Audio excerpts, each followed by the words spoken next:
Ang aktres ng ABS-CBN na si Erich Gonzalez ay nagparamdam kamakailan sa kanyang social media.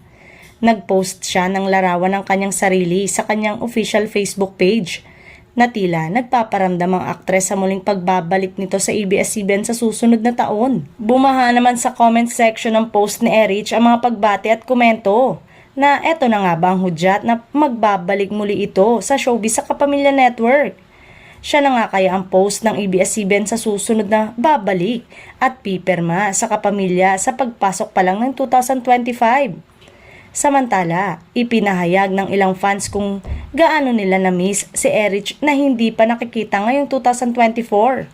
Ang kanyang huling proyekto ay ang seryeng La Vidalena na ipinalabas mula November 14, 2020 hanggang January 16, 2021 at June 28, 2021 hanggang February 4, 2022. Ilang netizen ang nagpost ng hindi ka na namin nakita simula noong huling teleserye mo.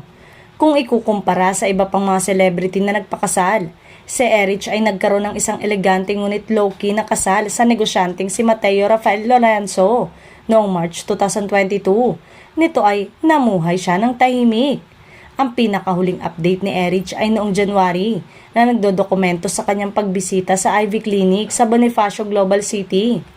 Kapansin-pansin ang mga tagahanga ay nakakuha ng higit pang mga social media update tungkol kay Erich mula sa aktibong Instagram account ng beauty clinic.